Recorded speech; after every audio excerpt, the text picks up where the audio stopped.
Chers amis, bonjour. Bonjour. Je voudrais vous dire merci. Merci d'être là. Merci d'être là pour l'Afrique. Merci, un grand merci à Philippe Simo pour tout ce qu'il fait. Je pense que son initiative est belle, elle est remarquable. Elle parle d'Afrique, elle a un autre narratif pour l'Afrique. Présenter l'Afrique sur tout son bon côté. Personne, on le dit chez nous, personne n'aime montrer son village de la main gauche. Et ce que Philippe fait, c'est qu'il montre l'Afrique dans toute sa beauté avec la main droite. Merci à Philippe et belle applaudissement pour lui.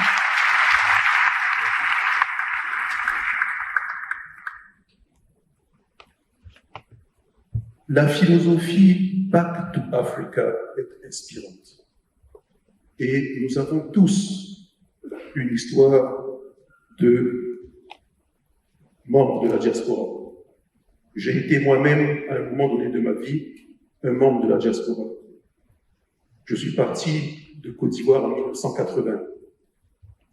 Et en toute honnêteté, je n'avais pas envie de partir. J'étais très bien à Abidjan. Je venais d'avoir mon BEPC. Et mes parents m'ont inscrit dans un pensionnat en France, école de Sorèze, dans le sud de la France. La Côte d'Ivoire était un pays stable, un pays plein d'avenir en 1980. Pour que vous sachiez, les standards de développement en 78, 80, 81, jusqu'à 1982 à peu près, étaient supérieurs à tous les pays africains, à l'exception peut-être de l'Égypte, de l'Afrique du Sud, mais nous étions devant de nombreux pays, même devant le Nigeria. En 1980, le gouvernement ivoirien avait pour cible l'économie d'un pays comme le Portugal. C'est vous dire l'ambition que le pays avait. Je suis arrivé en France, dans une école, à l'internat, et je ne voyais pas de différence entre le système éducatif français et le système éducatif ivoirien. À cette différence près que nous apprenions aussi l'histoire africaine, l'histoire de la Côte d'Ivoire et la géographie de notre pays et de l'Afrique, contrairement à ce qu'on nous apprenait ici. Et chaque année, je retournais en Côte d'Ivoire pour les vacances de Noël et grandes vacances. Jusqu'en 1990, j'étais en France. J'ai fait mon lycée, l'université, et je suis parti ensuite aux États-Unis. Aux États-Unis, c'était essentiellement pour apprendre l'anglais. Et j'y suis resté. J'ai fait un diplôme en management international. J'ai fondé ma famille. Et j'ai commencé à travailler aux États-Unis. Dans une entreprise de cacao, de chocolat, qui travaillait avec la Côte d'Ivoire, qui m'a recruté en année d'entraînement et ensuite qui s'est battu pour que j'aie un visa long séjour, un visa de travail aux États-Unis. Ma fille avait commencé l'école et quand j'ai eu ce visa de travail, s'est posé devant moi le dilemme, est-ce que je continue ou est-ce que je rentre? Et en discutant avec mon père, il me dit, bon, réfléchis bien, tu peux continuer là-bas, et si tu décides de rentrer, l'entreprise familiale est là pour toi. Et j'avais commencé à travailler. Au bout de plusieurs mois, quand vous avez un salaire aux États-Unis, que vous avez un emploi, tout de suite, le système se met en marche derrière vous. On vous propose votre crédit, on vous propose un crédit maison, un crédit voiture, en fait, tout. Il y a un mode de vie attractif, presque facile, et j'étais même presque la star du coin parce que j'étais le seul Ivoirien à Milwaukee, dans le Wisconsin, aux États-Unis, une zone où il fait moins 30, moins 40 degrés. On m'a appelé dans les universités pour faire des conférences et tout ça. Et la vie était simple, était facile. Je m'y plaisais. Mais si j'étais resté, il allait être difficile pour moi de rentrer. Et à ce moment-là, j'ai eu une conversation avec mon père qui me dit, je lui dis, tu sais, si je commence à acheter une maison ici et que ma fille avance au niveau des études, ça risque d'être difficile. Penser en anglais tous les jours, commencer à ne pas pouvoir rentrer au pays régulièrement parce que le système fait que vous avez que 15 jours de vacances. La première année, vous n'en avez même pas. C'était la première fois de ma vie que je n'étais pas rentré au pays après 1 an. Ça a été mon plus long séjour. Et c'est à ce moment-là que le directeur, le PDG de CIFCA de l'époque, qui était Yves Lamblin, qui malheureusement nous a quittés aujourd'hui, lors de la crise post-électorale en Côte d'Ivoire, après avoir visité l'usine, il s'est rendu compte que j'étais très bien intégré dans l'entreprise et que je connaissais parfaitement ce milieu et les clients qui étaient les nôtres en Amérique du Nord. Donc c'était sur le Canada, c'était sur les États-Unis, et tous les jours, lorsque l'on faisait le tour de l'usine, c'était une immense usine, vraiment importante, une des plus grandes à l'époque au monde, et dans la transformation du cacao en produit fini, chocolat, et qui avait pour clients tous les chocolatiers américains. C'était l'intermédiaire entre la fève et le produit fini. Donc, gros bloc, on vendait du chocolat, toutes sortes d'arômes et tout ça.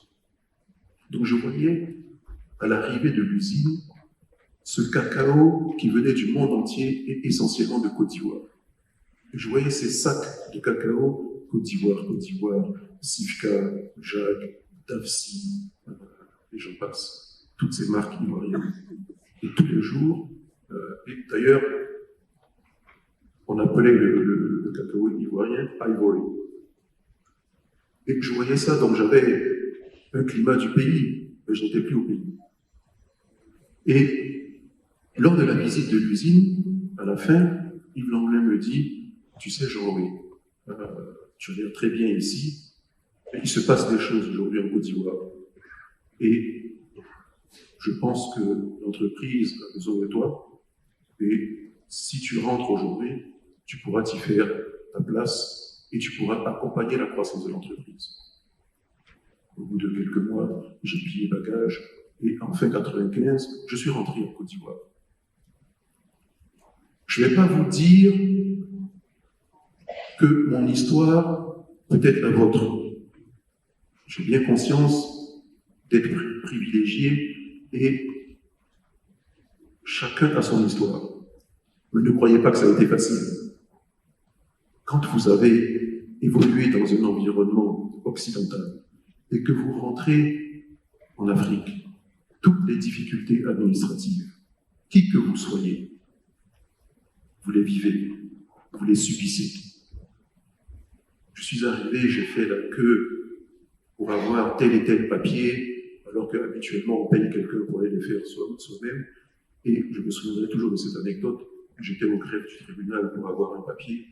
Et j'étais là-bas depuis des heures. J'avais fait la queue partout. Et il y a quelqu'un qui arrive, qui me reconnaît, qui me dit, mais Jean-Louis, qu'est-ce que tu fais ici? Il me dit, j'attends le greffier pour avoir tel papier. Mais seulement il m'a mis en bout de queue et puis il m'a un petit peu mal parlé. Il me dit, mais tu sais que je travaille ici, non?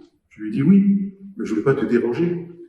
Et il m'a répondu, tu ne voulais pas me déranger, mais sache qu'ici, on se dérange. Ça va te servir de leçon. Mais, alors, vous connaissez quelqu'un, les choses vont plus vite, c'est vrai. Mais ça ne doit pas être comme ça. Ça doit changer. Et j'ai bien fait de rentrer. L'entreprise a traversé des difficultés. nous avons quitté le cacao, nous nous sommes fait absorber par des multinationales. Mais nous avions entamé une diversification et aujourd'hui, Sifka est une entreprise qui fait plus d'1 milliard d'euros de chiffre d'affaires, qui n'a pas toujours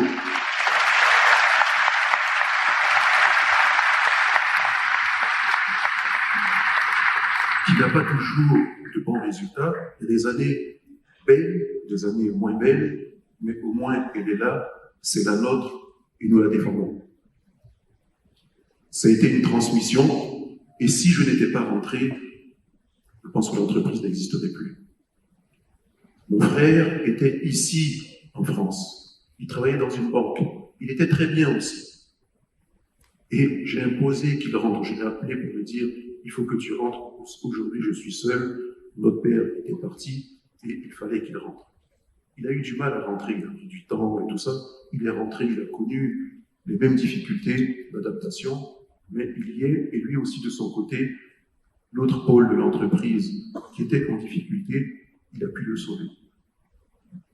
Donc, nous nous sommes battus et nous nous battons encore.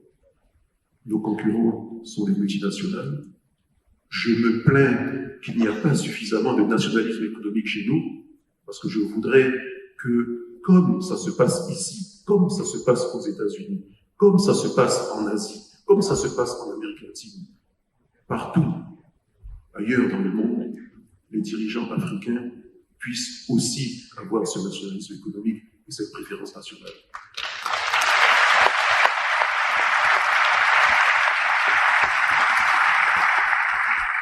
C'est ainsi que nous allons nous en sortir. Ne croyez pas, ne croyez pas. On vous parle de libéralisme et tout ça. Mais quand les enjeux sont importants, tous les pays protègent leurs ressortissants, tous les pays protègent leurs technologies, tous les pays protègent leurs entreprises et leurs entrepreneurs. Il faudrait que l'on puisse inculquer cela en Afrique. Et pour ça, nous avons besoin de vous. Nous avons besoin que vous rentriez en Afrique. Je ne vous dis pas que ça va être facile, mais aujourd'hui, vous êtes une richesse pour la France, pour l'Europe, partout ailleurs. Vous imaginez que en 2019-2020, l'aide publique au développement qui arrivait en Afrique comptait pour 2,2% du produit intérieur brut africain. Mais tous les fonds qui rentrent en Afrique en provenance de la diaspora africaine représentent 3,5% du PIB de l'Afrique. Vous êtes plus fort. Vous êtes plus fort que l'aide publique au développement. Dites-vous que vous êtes plus fort que l'aide publique au développement. Ça veut dire qu'en réalité, on n'a pas besoin de cette aide. On a simplement besoin de vous. On a simplement besoin des comptes.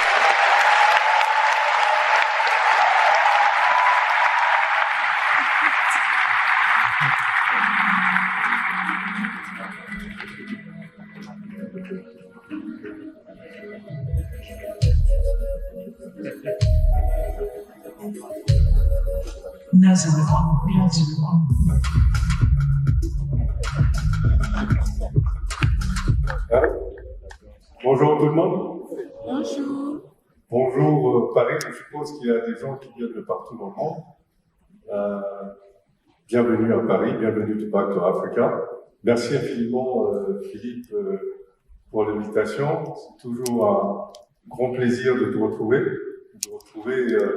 ce que tu fais pour l'Afrique et pour encourager les gens à revenir sur le continent parce que c'est de ça qu'il s'agit aujourd'hui.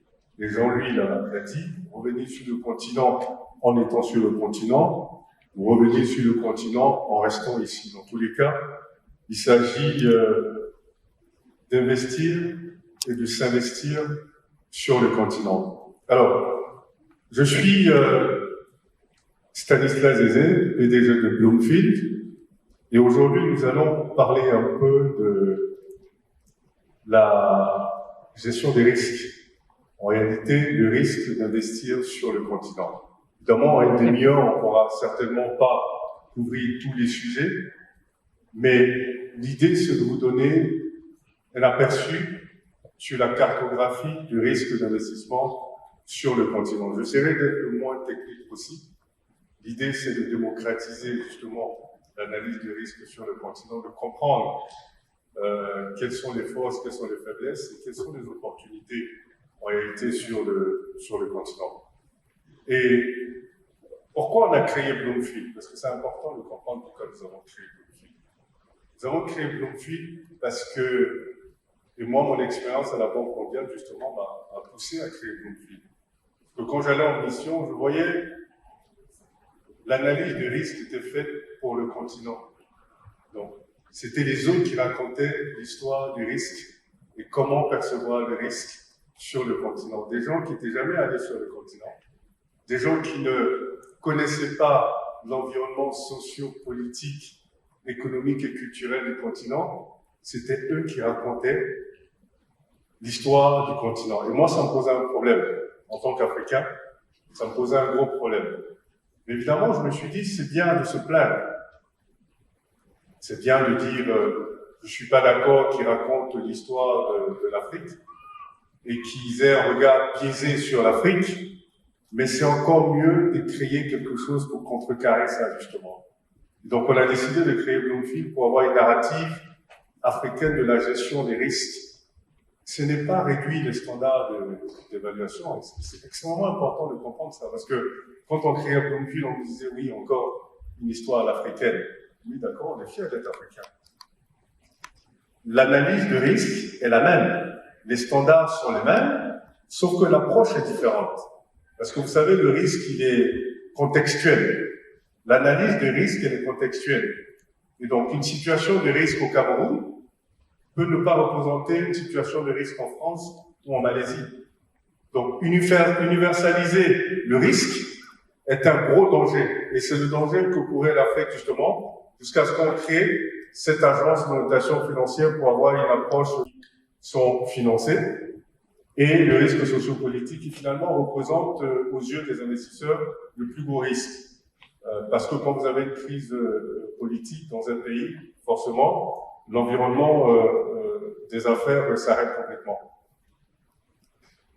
Et notre évaluation, ça c'est la méthodologie, nous notons, comprenez que la notation financière est différente de l'analyse de risque pays. La notation financière va nous permettre d'établir ce qu'on appelle la qualité de crédit des entités que nous notons. Donc là, si on parle de souverain, ce sera la capacité, la volonté des souverains africains à faire face à leurs obligations financières. Et là, la cartographie de risque pays, c'est d'établir, si vous voulez, mettre en relief les points forts et les points faibles d'un pays quelconque où les gens voudraient investir. Et c'est une réponse à 3 questions fondamentales qui sont posées par les investisseurs. La première question, c'est quelle est l'opportunité d'investir? Pourquoi j'investirai pas en France et j'irai investir en Côte d'Ivoire ou au Maroc ou en Tunisie? Et quel est le retour sur investissement auquel je devrais m'attendre?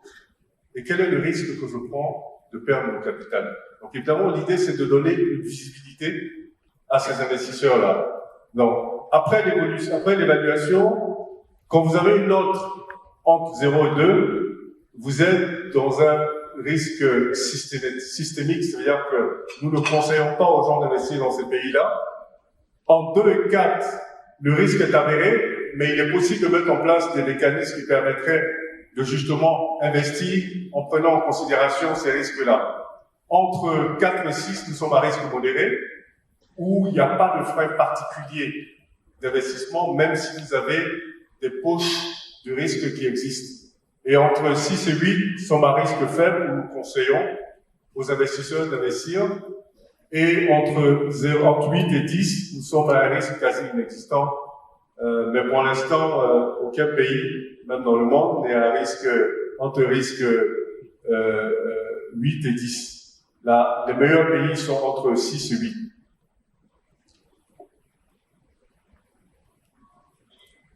Alors, la croissance économique. Les pays africains sont les pays qui performent le plus économiquement. D'ailleurs, ces 10 dernières années, un pays comme la Côte d'Ivoire a eu en moyenne une performance de 8%. C'est une performance très élevée. Et sur la période sur laquelle nous étudions, donc de 2020 à 2023, les pays africains ont été les plus résilients vis-à-vis de la Covid.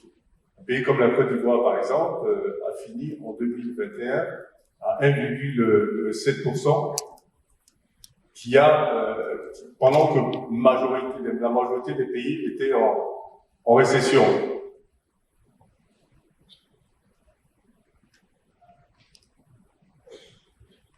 Alors, avant de venir sur l'inflation, toujours sur la croissance économique, c'est vrai qu'on se plaint de pourquoi les pays africains ont des croissances économiques élevées et pourtant le taux de pauvreté ne baisse pas de façon significative.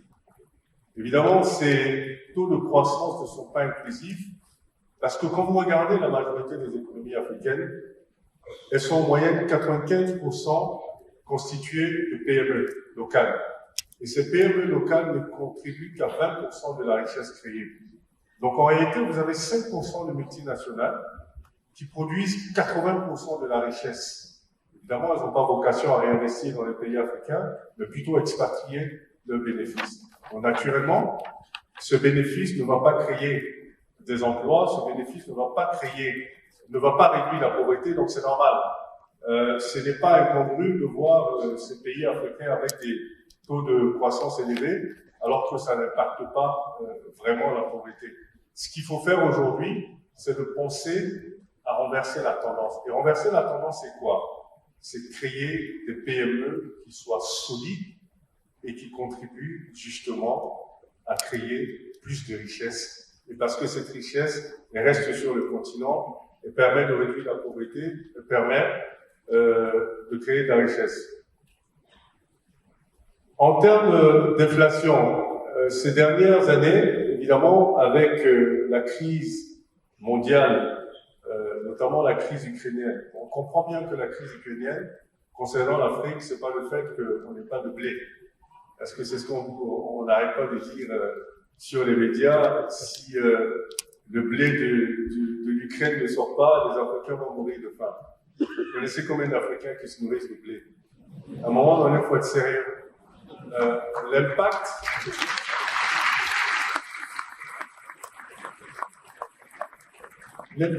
de cette crise sur les pays africains, c'est à cause de leur dépendance vis-à-vis de l'importation. Les pays africains ne produisent pas, malheureusement, ont beaucoup de ressources, mais exportent des ressources brutes et importent des produits finis qui sont des dérivés de ces produits bruts. Et donc, évidemment, les produits raffinés sont beaucoup plus chers. Donc, puisque les pays africains sont dépendants de l'importation, s'il y a une crise de logistique ou toute autre crise, ça les impacte directement. D'où l'importance aujourd'hui de l'industrialisation des pays africains qui finalement devient une question de survie et pas une question de modèle économique. Donc, les pays africains résistent quand même à cette inflation-là. Regardez, c'est vrai qu'elle est un peu élevée aujourd'hui à 11%, mais généralement, l'inflation en Afrique, elle est très maîtrisée. Mais là, nous sommes en affaire à des critères que les pays africains ne contrôlent pas. En termes de déficit public, beaucoup de pays aujourd'hui en Afrique sont dans des déficits publics assez importants. Pourquoi? À cause des dépenses liées à la Covid et aussi à la vie chère, donc à l'inflation. Vous voyez qu'il y a un lien entre les deux. Pour la Côte d'Ivoire, la majorité du déficit provient du fait que le pays a massivement investi dans les infrastructures. Évidemment, il y a un déficit d'infrastructures en Afrique qui est énorme, et des pays comme la Côte d'Ivoire ont décidé d'investir massivement dans les infrastructures. Donc, l'investissement public est tellement important que ça crée des déficits. Aujourd'hui, c'est des déficits qui vont jusqu'à 6,8%, Et l'idée, c'est de revenir en-dessous de 3%. Mais vous savez qu'aujourd'hui, en réalité, personne ne regarde vraiment le déficit budgétaire, parce que ceux qui regardaient le déficit budgétaire qui s'en plaignaient, eux-mêmes sont dans les déficits budgétaires. Donc du coup, c'est devenu une priorité. Vous voyez, quand ils n'étaient pas dans des déficits exacerbés, c'était un critère qui trouvait que les pays africains n'étaient pas disciplinés. Maintenant, eux-mêmes sont dans des déficits budgétaires importants, donc du coup, il faut être tolérant.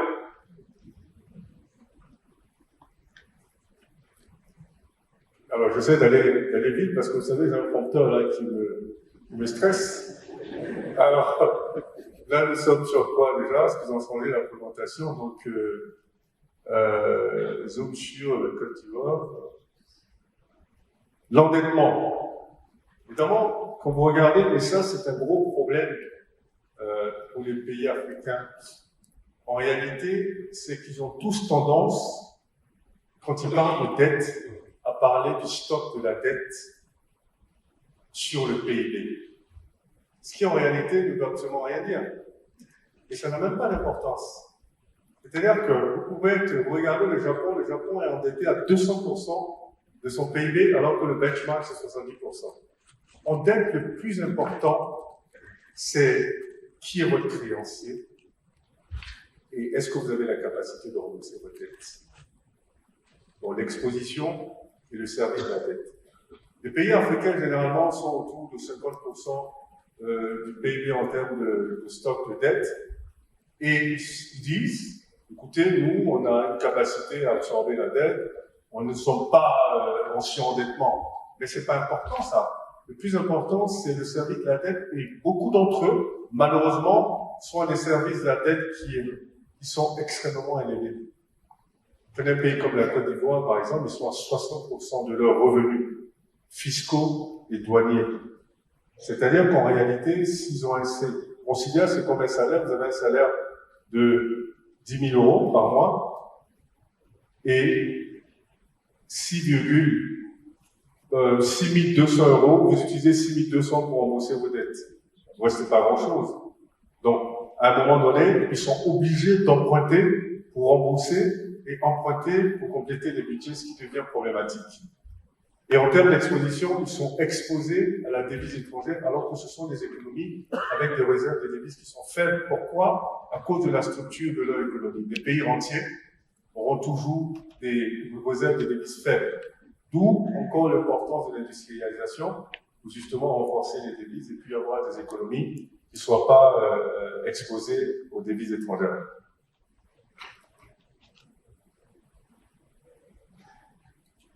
Donc aujourd'hui, l'idée, c'est de dire qu'on veut avoir des pays qui arrivent à réduire leur service de la dette à 20%. 20% des revenus, c'est le bon benchmark.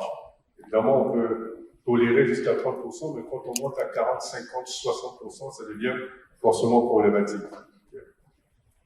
Alors, sur le climat des affaires, et je vais passer un peu vite, beaucoup de pays ont compris aujourd'hui l'importance de créer un environnement qui soit attractif pour les investisseurs. Donc, ils ont mis en place des guichets uniques, qui mettent en place des codes d'investissement qui sont suffisamment attractifs. Et au début, ils ont pensé que c'était la réduction des impôts qui attirait les investisseurs. On leur a expliqué que non. Les gens sont prêts à payer les impôts, sauf que ils veulent venir dans un pays où il y a des infrastructures pour pouvoir investir. Et donc, beaucoup ont compris l'importance d'améliorer justement ces codes-là.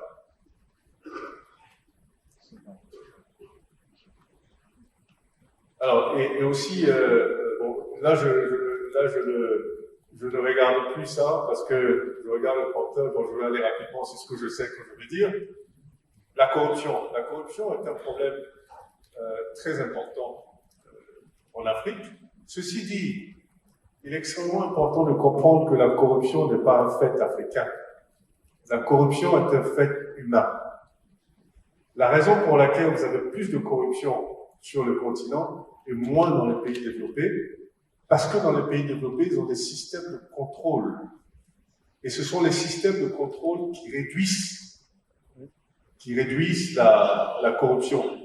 Dans les pays africains, malheureusement, ils ont des systèmes de concentration de pouvoir qui font qu'en réalité, ceux qui sont supposés contrôler ceux qui sont corrompus, sont eux-mêmes corrompus et personne ne peut les contrôler. Et donc vous vous retrouvez dans une situation où, malheureusement, il est difficile de réduire, si vous voulez, la corruption. Regardez un pays comme la Côte d'Ivoire, la corruption représente 4% du PIB.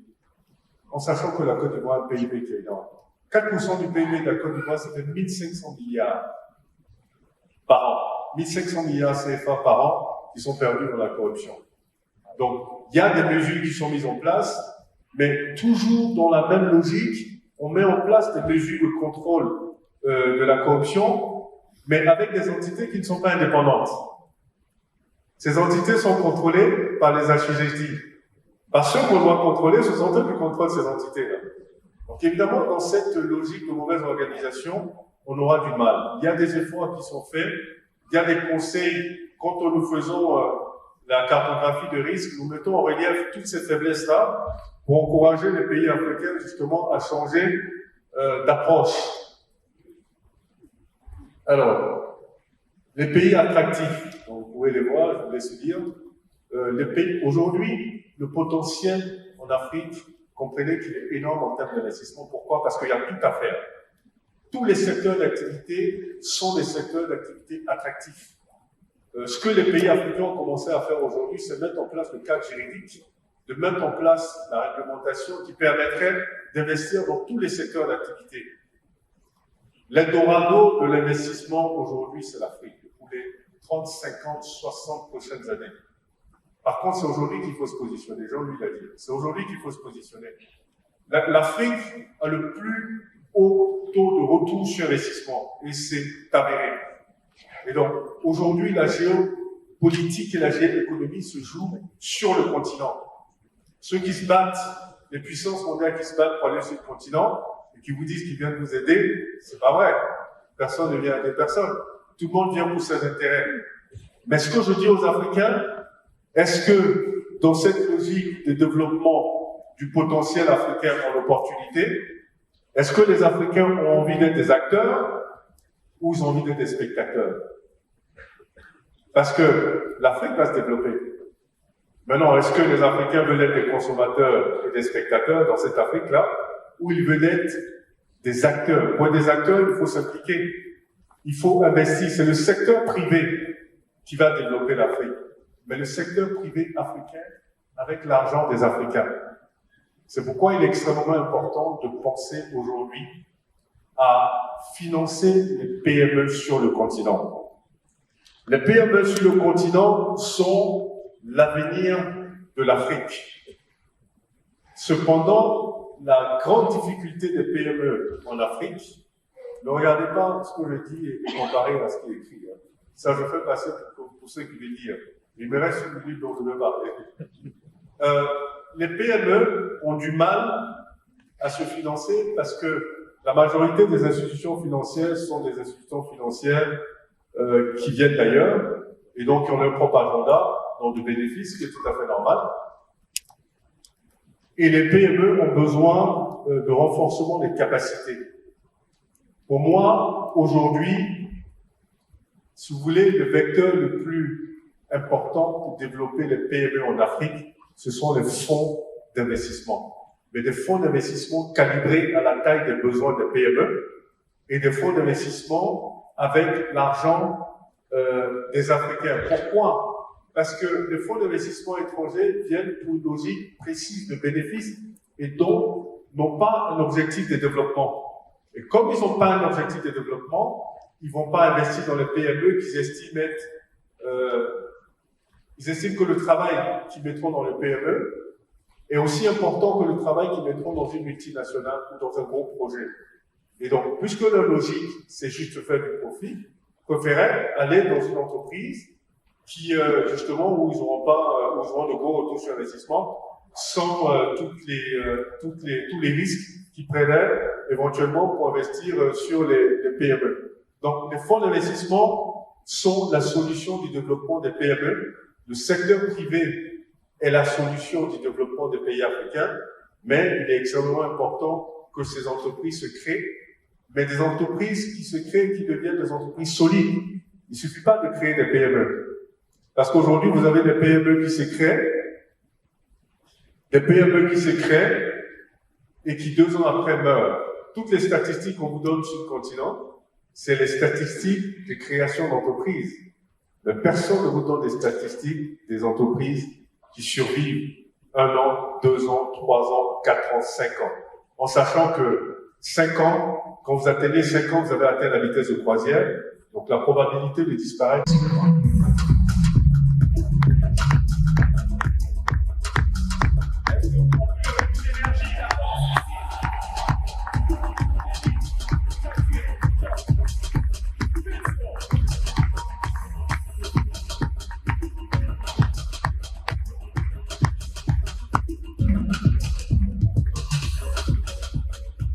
Merci Eric. Merci. Difficile de passer après le grand frère Bertin.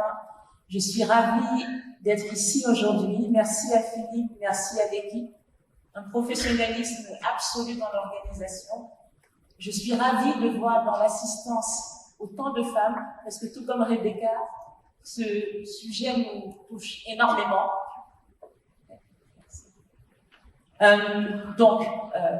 Tous nos grands frères ce matin nous ont dit qu'il faut rentrer en Afrique. Je pense que cette Afrique qui nous appelle nous les femmes, et cette Afrique se construira avec nous. J'ai choisi le thème invincibilité, et d'ailleurs le grand frère Bertin a parlé de lions, les lions indomptables, les lions de la Teranga, les lions de l'Atlas, et ça fait un clin d'œil au nom Ejara. Ejara vient de Jara qui veut dire lion en bambara, et le E du digital. Donc aujourd'hui, j'ai créé la FinTech Ejara il y a 3 ans, avec l'objectif de démocratiser l'accès à l'investissement et à l'épargne pour tous en Afrique francophone, mais aussi dans la diaspora. Quand on va à l'école sur le continent, ou quand on vient même ici, on se rend compte que on est sur les mêmes bancs que les autres. Nous sommes même souvent meilleurs qu'eux à l'école, nous sommes premiers de la classe, mais nous nous interdisons de rêver beaucoup plus. Nous nous interdisons, nous refusons d'accepter cette capacité à exceller. Et je me suis posé une fois la question, comment se fait-il qu'un jeune homme blanc se lève à San Francisco, à la Silicon Valley, crée Facebook qui est aujourd'hui utilisé par le monde entier, et qu'une jeune fille qui est née et qui a grandi à Douala ne puisse pas rêver de faire une plateforme avec ses gens, sa communauté, qui s'exporte aussi dans le monde entier.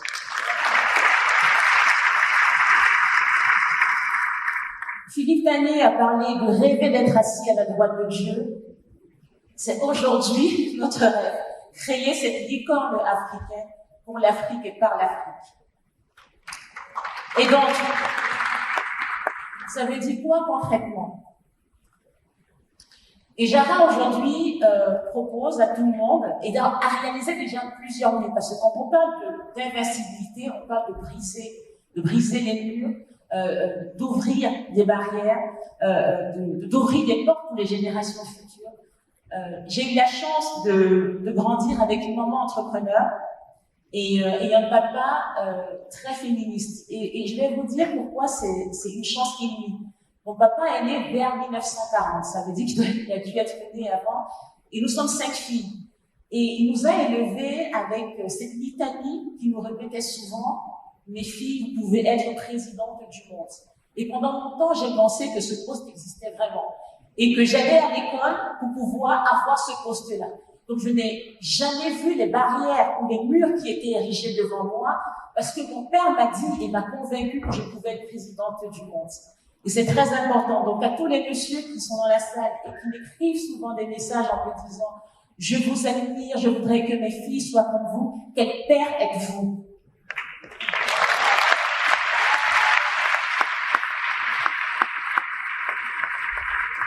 Et j'ai eu la chance, bien évidemment aussi, peut-être dû à cette éducation-là, de rencontrer un mari formidable qui a pris le relais et qui passe le temps à me dire, tu peux tout faire, et tu peux absolument tout faire, et dis-moi juste jusqu'où il faut sauter, et je sauterai 2 fois plus.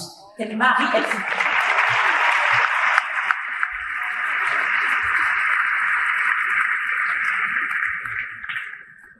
Et donc aujourd'hui, je vais vous parler de quelques-unes de ces barrières que nous avons déjà défoncées à Ejara, et aussi surtout quelques-unes, peut-être vous donner les moyens, vous donner le how-to pour vous aider aussi à briser les vôtres, celles que vous identifiez comme étant des barrières.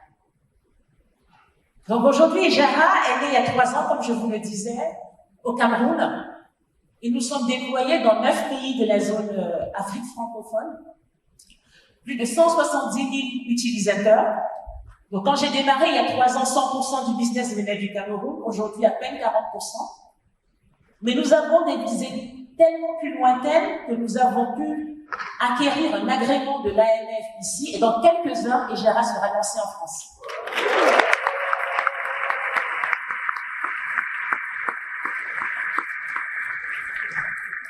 Rebecca a parlé de la difficulté des femmes à lever des fonds. Quand on regarde en Afrique le nombre de femmes qui ont levé plus d'1 million de dollars, nous sommes une dizaine. C'est ridicule. J'ai levé 10 millions de dollars en 2 ans.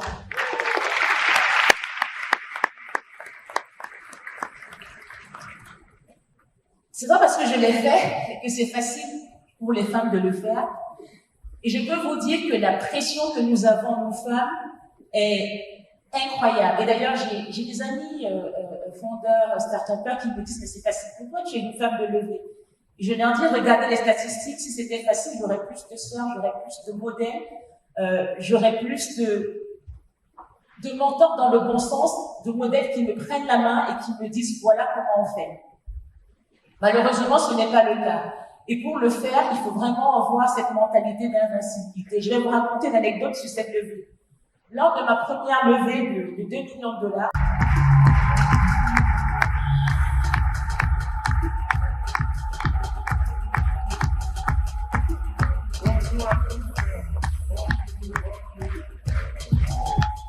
Asseyons-nous, s'il vous plaît. Bonjour une fois de plus. Ça me fait plaisir d'être devant vous ce matin. Et je donnerai le meilleur de moi-même. Et par la grâce de Dieu, je pourrais peut-être vous transférer quelque chose comme Philippe l'a dit tout à l'heure. Tout avant de commencer, j'aimerais remercier certaines personnes qui m'ont porté très haut. Philippe, il m'a appelé son mentor. Il dit que je l'amène partout et qu'on fait des choses ensemble. Mais il y a quelqu'un. Quand je suis arrivé ici en France, je n'avais pas de logement, je n'avais pas de travail. Et cet homme a cru en moi. Il m'a accordé son attention. Et il est ici aujourd'hui. Il s'agit de M. Jean-Pierre Bianda.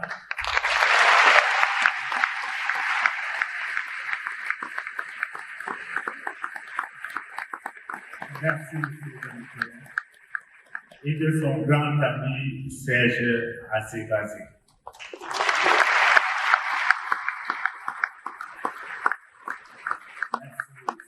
Merci Serge. Je n'avais rien, je n'avais pas où dormir. Quand j'ai eu l'occasion de me former, ils m'ont fait suivre des formations en nettoyage. Et par la suite, il m'a employé. Il m'a formé dans l'OTA. Il a fait de moi chef d'équipe. Il m'a rappelé auprès de lui dans un bureau, je me souviens, dans le 15e. C'était un open space où son bureau était tout au fond. Le docteur Azévazé était à sa droite et un gros cadre de McDonald's comme Francis Massoma qui est absent aujourd'hui. Et moi, mon bureau était tout petit au fond. Avec mon niveau secondaire, dans un même bureau avec les docteurs.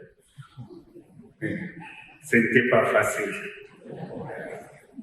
Mais j'ai tenu le coup, j'ai suivi la formation et il a fait ce qu'il pouvait. Je profite de l'occasion pour dire, dans les affaires, il faut être humble et ne pas laisser les casseroles derrière nous. Quelles que soient les conditions, quels que soient les problèmes, la séparation doit être bonne. On doit tout faire avant de quitter les sociétés où on a travaillé. Et M. Bianda est quelqu'un de très spécial, parce que quand je lui annonce que je veux partir, créer mon entreprise, il dit, tu es même déjà chef d'entreprise. Mais si tu as des difficultés pour créer ton entreprise, je suis là. Et il m'a soutenu. Mais retenez votre souffle. On a fait les mêmes marchés. Et souvent, j'avais 60% plus de marchés que lui. Mais quand j'avais les problèmes, je revenais vers lui. Je disais, boss, c'est difficile. Et ma femme me disait, toi et ton patron, qu'est-ce qu'il y a entre vous? Parce que quand je posais mon problème, il pouvait passer 3 heures au téléphone. Or que je ne travaille plus pour lui. Parce que quand j'annonce mon départ, il me dit d'attendre 3 mois, 1 mois, et machin, et je l'ai fait.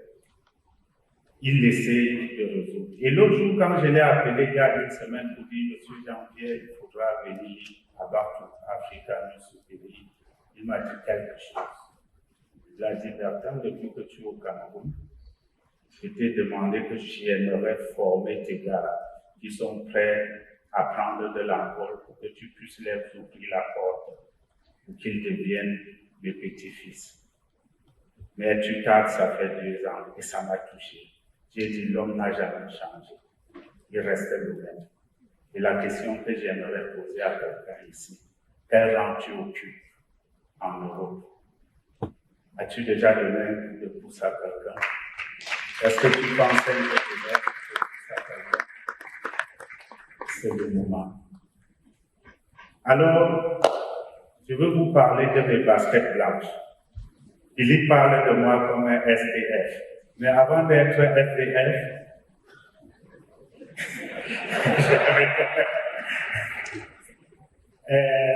quand j'étais plus jeune, j'étais au Cameroun, la seule chaîne qu'on regardait à l'époque était la Sciatique. Et j'aimais aller chez les voisins regarder le football, vu qu'on n'avait pas de télévision. Et il y avait les journalistes qui m'impressionnaient avec leurs belles chemises blanches. Et un jour, ils avaient porté la chemise blanche. Ils étaient en Angleterre, si je me souviens bien. Jean Lambert, chef frontière. Ils étaient en Angleterre, ils avaient enfilé les baskets blanches. Et dès lors, je cherchais à avoir une paire de baskets blanches.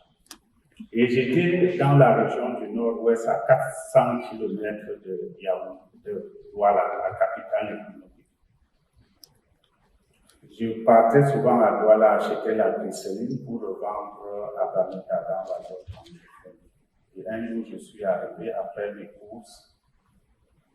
Je devais prendre le car de nuit à Bonaviri. Et en traversant les rails, il y avait la vente aux enchères des chaussures. Et je me suis arrêté.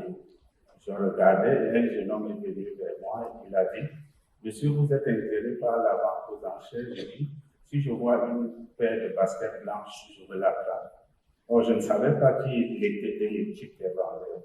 Il dit, moi aussi, je suis intéressé, sauf qu'il n'y a pas ma pointure. Toi, tu choses quelle pointure? Attendons si, je dis 42. Il dit, bon, attendons, peut-être il y aura ma pointure et la tienne. 1 minute après, il disparaît. Et la deuxième minute, on prend une paire de baskets, belle paire, mise à prix 2 000, 3 000, 4 000. Et moi, je clôture à 7 000 à juger. Emballez-moi la paire de chaussures. Sous le comptoir, les emballes. Arrivé à Bamenda, j'ai une basket pointure 22, tout de pied, et tous les pieds étaient gauches. Je ne pouvais rien faire de ça. Et j'ai dit, plus jamais dans ma vie. Je crois qu'on maîtrise tous les règles, mais qu'on ne maîtrise rien. Mais à ma grande surprise, quand j'entre dans le monde industriel, ma naïveté m'a fait croire que les industriels ont les ennemis communs, comme le chômage, la pauvreté. et ont les objectifs communs. Remplir le panier de la ménagère. Que non, une fois de plus, je me suis fait avoir. Parce que après l'exercice, je me suis assis, j'ai repassé des actes en revue.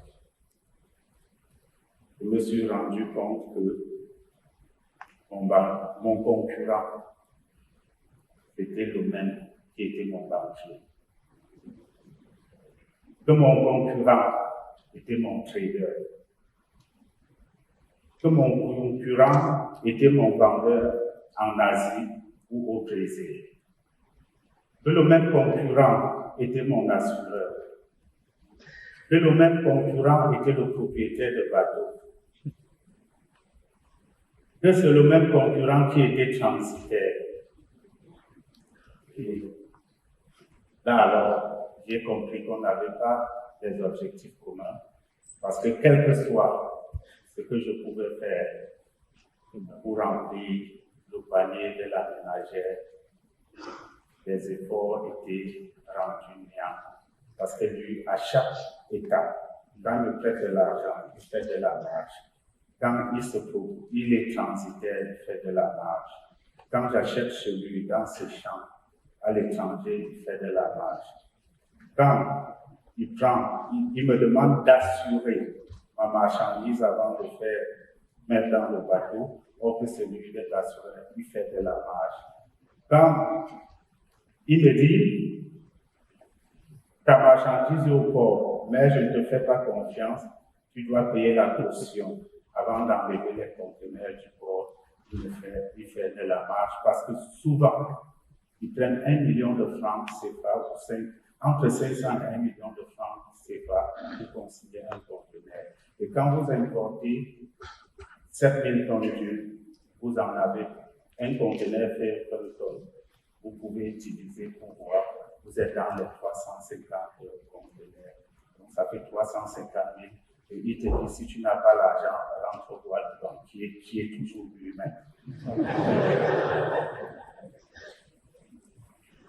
J'ai appris de ça. Et j'ai dit, il faut à un certain moment arrêter cette chaîne-là. Il ne suffit juste pas de produire, mais produire quoi? Donc nous devons le transformer, je voulais dire. Donc nous devons chercher à produire ce que nous transformons. Sinon, on ne maîtrise rien. Si on pense qu'on doit importer et transformer, c'est bien, c'est une bonne chose. Mais à la longue, on va s'en rendre compte que quelqu'un d'autre gère notre business, décide des biens qu'il peut nous donner, décide quand il va donner et comment il va donner, parce qu'il a toutes les techniques sur ton business. Et nous, à Pafic, donc, on a pris l'initiative de prendre le chemin du champ. Et je m'en vais ici vous montrer les secteurs les plus chuteux en Afrique aujourd'hui. Je veux parler de l'huile de palme, du soja et du maïs. Du maïs et du manioc. Ça, ce sont les produits porteurs. Après les 2 crises, tous les États ne parlent que de l'import-substitution. On doit substituer du blé. Avec quoi?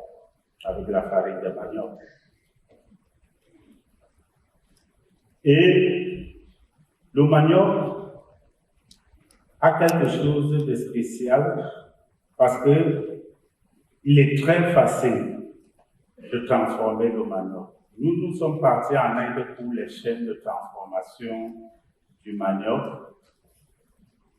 On a lancé les vastes plantations de manioc et de soja. En 1 an, on en a pour 2000 hectares déjà.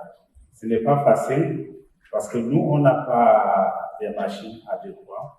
On a perdu une partie du soja qu'on a récolté parce que la petite saison sèche n'a pas duré 1 mois comme on pensait. Et là, pourquoi on fait le manioc? Parce que les feuilles sont demandées. Les feuilles de manioc, on a déjà des gens qui se proposent à prendre les transports, venir installer une usine à côté de nous, transformer ces feuilles de manioc pour exporter. Et même la peau du manioc, quand on va éplucher, la transformer en farine, il y a les gens qui se proposent déjà pour aller en Turquie vendre ces peaux de manioc-là. Donc vous voyez qu'il est vraiment profitable. Il y a le soja. Ce qui est intéressant dans le soja, c'est qu'il y a beaucoup de dérivés et on peut faire plusieurs choses avec le soja. Aujourd'hui, en Afrique, presque tous les pays importent le couteau de soja.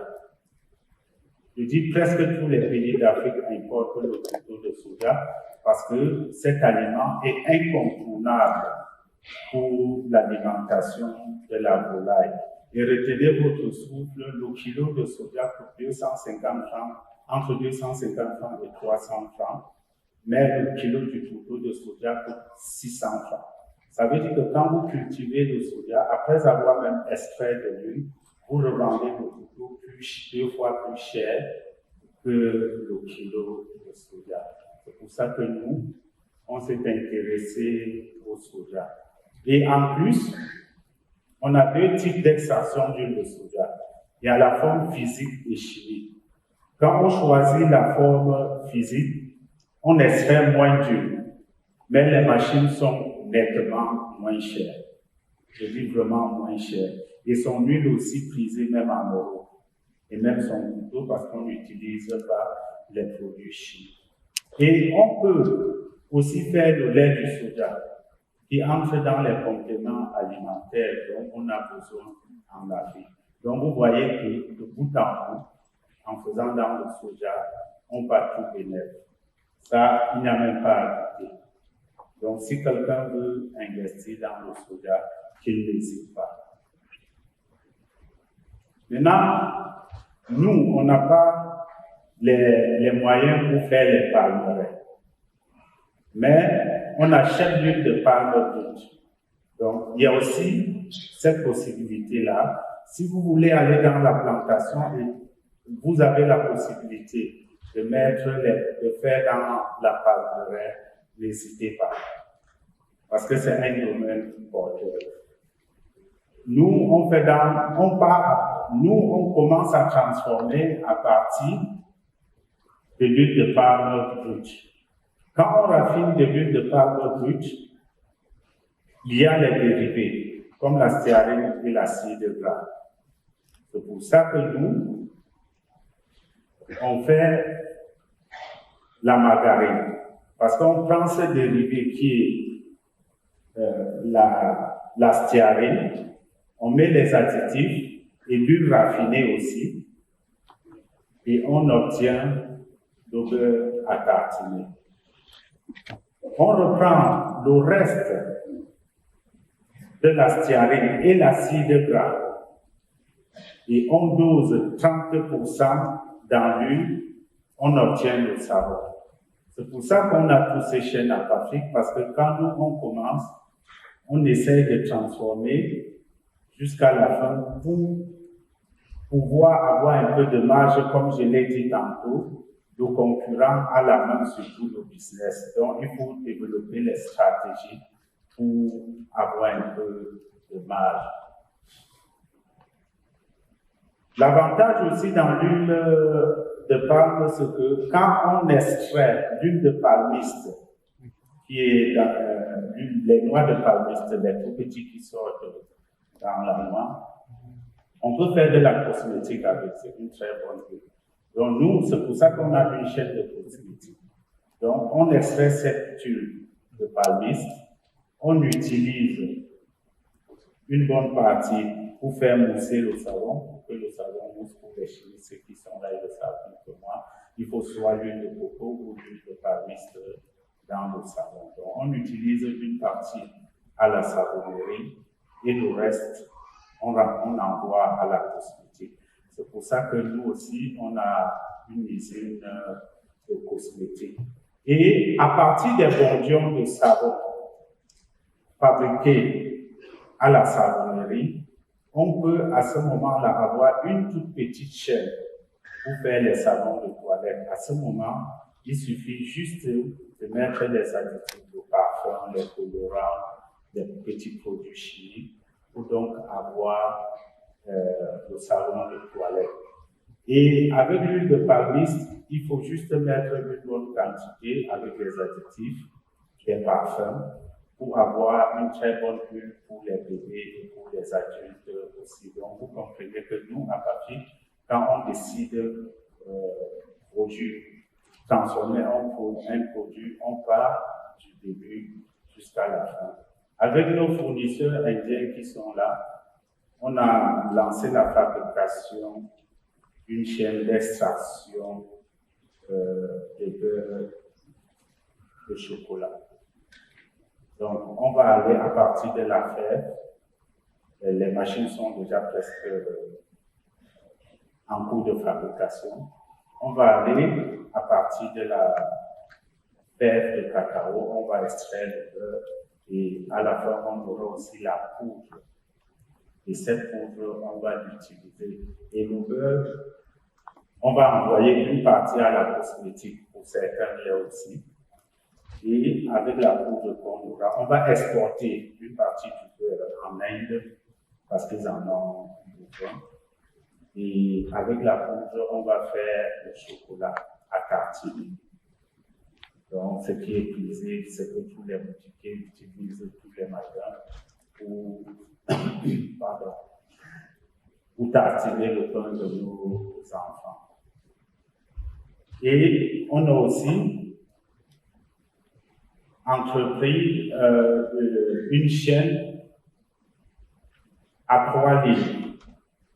Comme le nouveau mot pour les politiques gouvernementales sur le continent, c'est de substituer le blé avec les mêmes fournisseurs qu'on est là, qui sont là.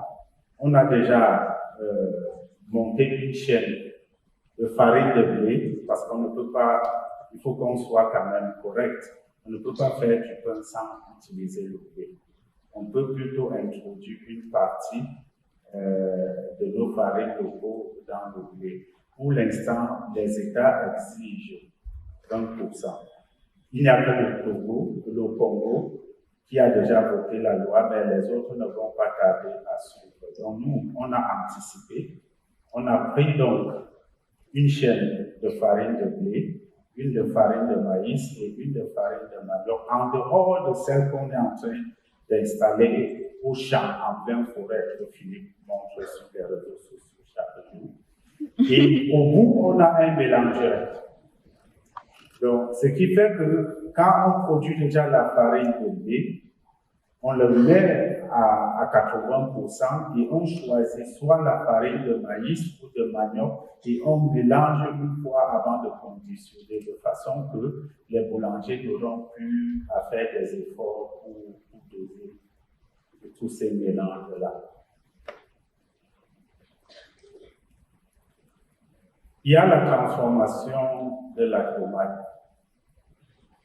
Nous, quand j'ai fait appel à certains experts pour les études, on s'est rendu compte que le Cameroun est parmi les 5 pays en Afrique qui produisent plus de tomates. Mais malheureusement, parmi tant d'autres, j'ai cité le Cameroun, il y a le Togo, il y a le Bénin qui produisent aussi beaucoup de tomates, mais ils n'ont pas de chaîne de transformation. Or, il y a un pays à côté que je répète toujours en Afrique, qui est 5e, mais il a 102 chaînes de transformation de tomates. Et pourtant, le premier qui est le Nigeria, oui, il y a une très grande chaîne là-bas pour notre tonton Dangote. Et les autres pays, le 2e, le 3e, le 4e, ils n'ont rien. Donc la tomate aussi, c'est un bon marché. Sauf que, je me dois de vous dire la vérité, c'est que la tomate industrielle se vend dans le monde à entre 50 francs et 75 francs le kilo. Mais en Afrique, on est dans les 150 à 200 francs. Cela ne motive pas trop les industriels à monter les prix. Même quand, après l'étude du marché, on s'est rendu compte que les cultivateurs de tomates préfèrent aller au marché, vendre le kilo à 300. S'il a par exemple 1000 cajous, il vend 200 cajous à 200 le kilo. Il vend 500 cajous à 150 le kilo, 200 cajous à 100 francs le kilo, même s'il veut, il abandonne le reste sur le marché. Il rentre, il n'est pas gagnant que de vendre à 60 francs ou à 50 francs le kilo. Donc, c'est ça qui fait un peu de problème sur la transformation de tomates. Comme je dis toujours, il faut des sacrifices. On ne peut pas tout avoir en même temps. Il faut, à un certain moment, prendre le coup du risque. Donc, nous, on a pris ce coup de risque-là. On a dit, on va monter une chaîne de transformation de tomates. À chaque moment qu'ils iront au marché, quand ils ne vont plus écouler, au lieu de jeter, ils vont rentrer à ce moment nous vendre à 100 francs. Et petit à petit, ils pourront développer leur agriculture pour pouvoir faire les productions industrielles en moins de 100 francs. Il y a un domaine aussi qui rapporte beaucoup, qui est celui du minéral. Ce sont les chaînes qui ne coûtent presque rien. Mais quand je vois le monopole en Afrique, c'est des grandes sociétés qui font ça. Or que ce sont, qui dit au minéral dit jus naturel ou les mycifiants. Ça veut dire que si vous décidez, nous à Papic, on a pris sur nous de mettre une chaîne d'eau minérale. Et à côté, on a associé celle de jus naturel. Ça veut dire que si tu décides, vous pouvez aussi faire juste l'eau en bidon. On parlera des prix demain, mais je peux vous rassurer que avec moins, bon, je me tais pour demain, mais partant du rien vraiment, quand on parle du choléra souvent dans nos pays, c'est gênant. Parce que quand je prends les factures, quand je regarde à combien on fait un forage, quand je vois le traitement d'eau, parce que quelle que soit la qualité d'eau, quand on utilise l'osmose inverse, cette eau devient potable. Or, partout maintenant, que ce soit en Chine, en Inde, en Europe, on peut avoir l'osmose inverse à un prix relativement bas. Il y a l'amour pour tuer les virus. On fait passer l'eau par le rayon UV, il n'y a plus de virus. Alors, comment on nous ridiculise chaque jour qu'il n'y a pas de l'eau à boire, on meurt de choléra. Or, avec moins de 20 000 euros, vous pouvez sauver votre arrondissement, votre département, en faisant un forage à 150 mètres, en équipant ce forage, en mettant un système de traitement de vendre à nos mamans et à nos parents.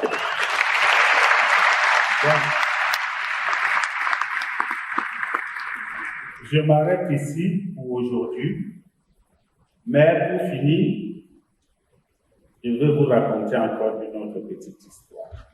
Mais celle-ci, elle est plus belle que la première. Pourquoi? Parce qu'à l'époque, comme je vous le disais tantôt, j'aimais regarder les matchs de football. Et au niveau mondial, les pays africains n'étaient pas suffisamment représentés. Je pense qu'on avait 2 ou 4 équipes de sa part. Et même dans d'autres domaines qui n'étaient pas du football, on n'était pas suffisamment représentés. Cependant, on avait les talents. On avait des grands joueurs africains qui évoluaient partout dans le monde.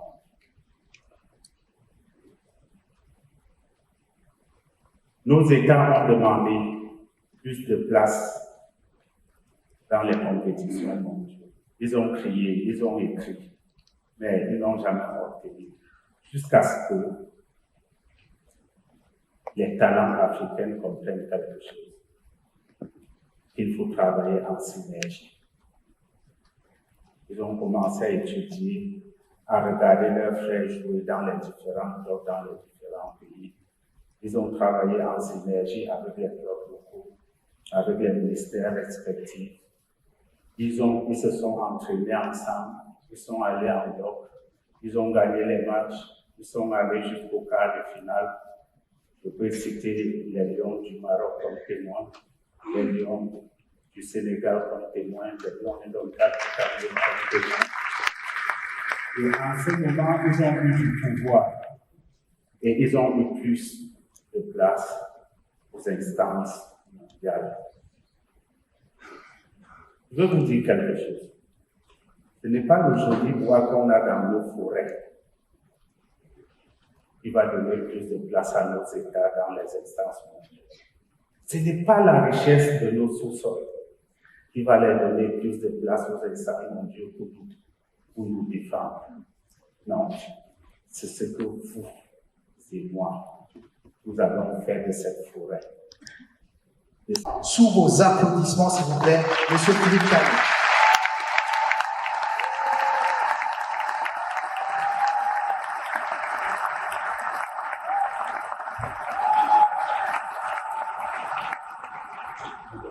Est-ce que vous sentez que l'appel de l'Afrique est urgent? Très bien. Donc vous êtes nombreux ici. Merci encore à vous. Je laisse s'installer les invités. Et on va pouvoir démarrer.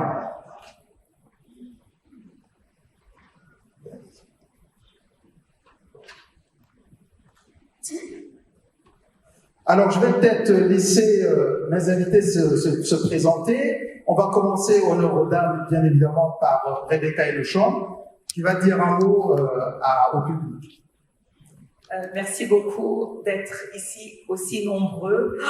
La diaspora est vraiment sortie aujourd'hui. Applaudissez pour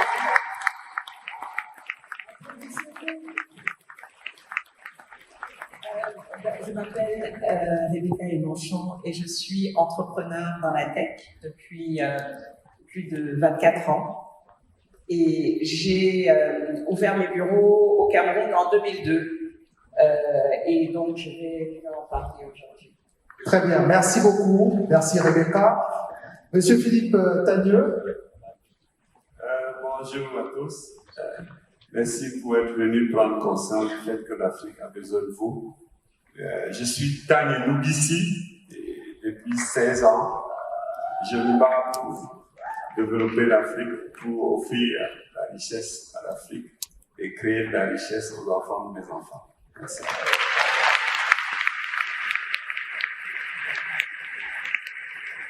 Et M. Jean-Louis, évidemment, un mot également au public. Oui, merci. Donc, je suis toujours Jean-Louis Millon. Et de la famille Sifka, Sifcom, dans l'agro-industrie, dans les nouvelles technologies et qui croient fortement en Afrique. Merci. Donc, merci beaucoup. Le sujet, le propos de ce petit panel aujourd'hui, c'est de vraiment parler de la question de l'urgence en Afrique. Pourquoi la diaspora doit sentir cette urgence, et l'urgence, évidemment, amène à prendre des décisions, à agir.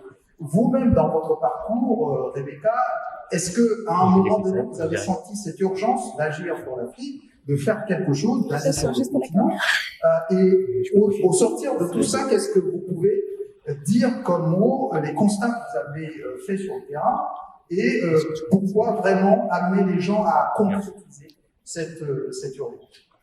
Je pense qu'on ressent tous ce besoin de rentrer, ce besoin de contribuer. Mais parfois, on a peur. On a peur parce qu'on se dit, je travaille à l'étranger, les moyens que j'ai sont en train d'aider mes proches.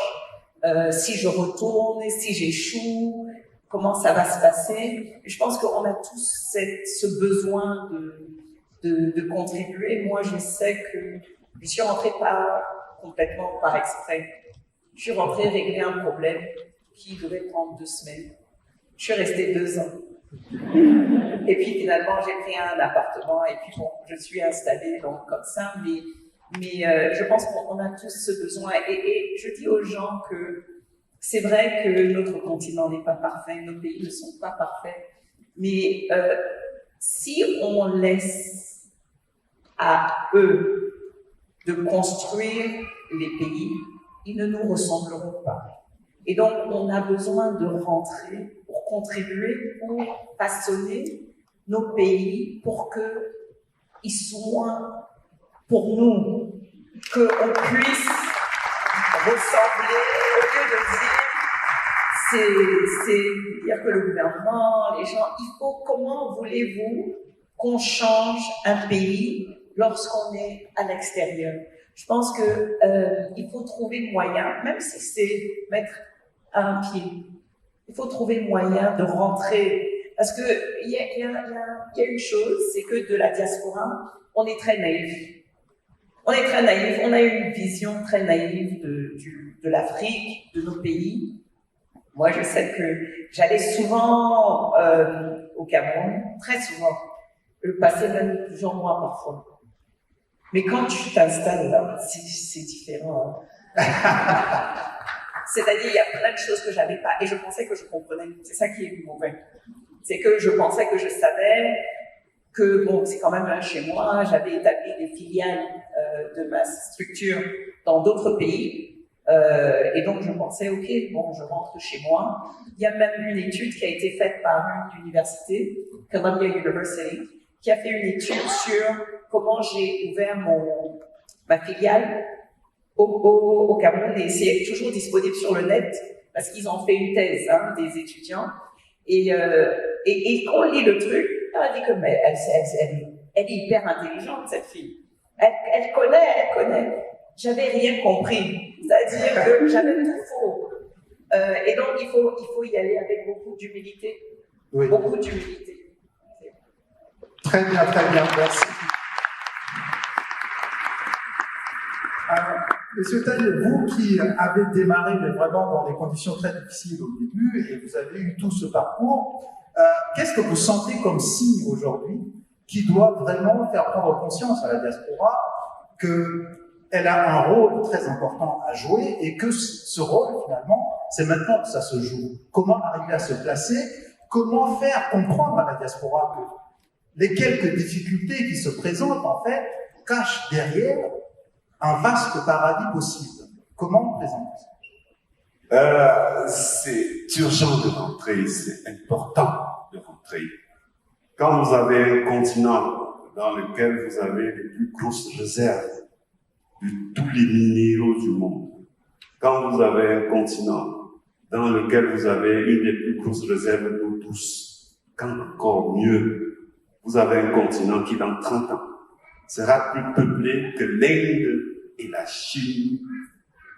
Vous dites, mais si je rentre pas, ils vont venir derrière ma maison, prendre toutes mes terres, et je serai mieux leur employé, ou pire, peut-être leur boss. Il faut que je rentre pour occuper mes espaces. Tous. En réalité, si vous explorez la vie, seulement la vie, vous vous rendez compte qu'en réalité, il n'y a pas de difficulté. Sinon, pourquoi on s'appellerait homme d'affaires? Pourquoi on s'appellerait bâtisseur? On est homme d'affaires parce qu'on résout des problèmes. Et la diaspora doit prendre conscience de cela.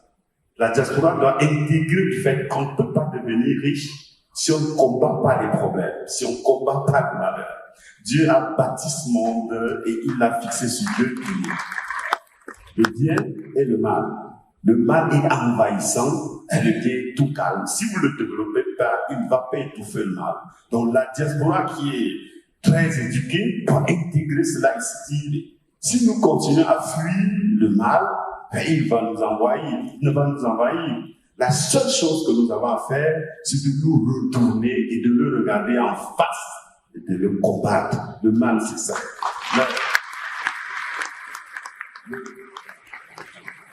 Donc, on doit urgemment briser nos peurs, parce que tout est installé là. La peur qui nous a été inculquée à travers tous les mécanismes que vous savez, l'Église en tête, qui nous a dit heureux les pauvres qu'ils auront les cieux. Il faut se retourner, combattre cette peur-là. Parce que si vous n'avez pas combattu la peur, vous n'avez pas commencé, vous n'avez pas encore fait le premier pas, il faut dire, il faut rentrer chez nous. Nous sommes faits à l'image de Dieu, plus riches. Nous devons aller être là où nous devions être.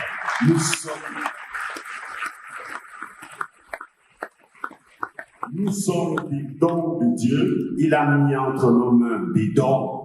Ce don-là, c'est l'Afrique. Nous devons le retourner, le cultiver, le pêcher pour en tirer les meilleurs fruits. Merci.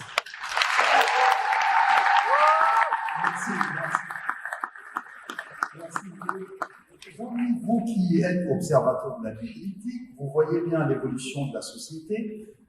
Finalement, vous voyez au quotidien, par rapport à vos activités privées également, tout ce que ça représente comme opportunité en Afrique.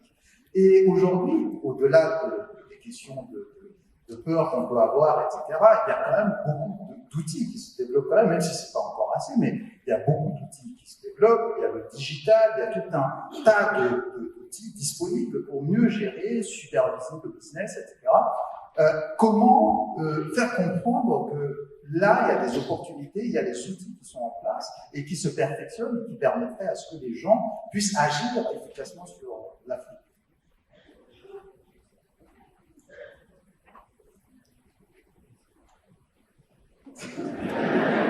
Je fais court. Avec tous les moyens qu'on a aujourd'hui, est-ce que la diaspora a encore le temps d'hésiter avant de faire le pas en avant vers l'Afrique?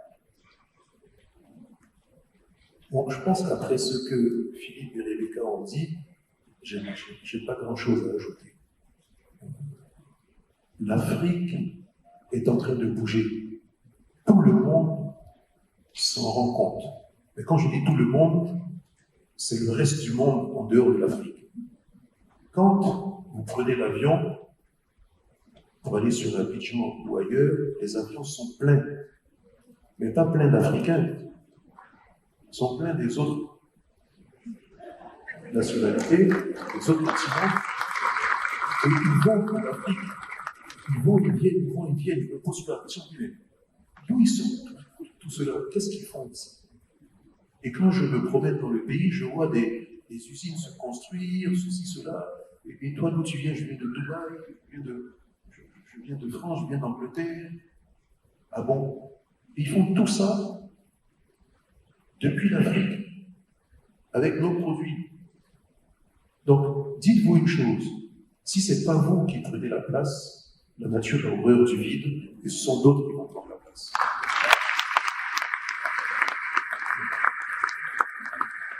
C'est votre place qui est en train d'être prise en ce moment. Revenez la prendre. C'est impensable pour moi de voir des pans entiers de notre économie où il n'y a pas de nationaux dedans. Il n'y a même pas d'Africains. Et des pans entiers. C'est inconcevable. En France, de ne trouver personne dans le métier du luxe, de la haute couture. C'est impensable d'aller dans la région de Bordeaux et de ne pas voir des Français. Mais c'est le cas chez nous. Donc, c'est véritablement notre place. Et les enjeux internationaux se jouent aujourd'hui en Afrique. Le monde occidental est en train de s'essouffler. Il y a l'Asie qui est en plein boom, mais qui va finir par s'essouffler et tout le monde regarde vers l'Afrique. C'est là où il y a les terres, c'est là où il y a encore une croissance extraordinaire, et c'est là où il y a le plus d'entrepreneurs, sauf qu'ils n'ont pas encore suffisamment de moyens financiers pour pouvoir tout faire. Donc, rentrez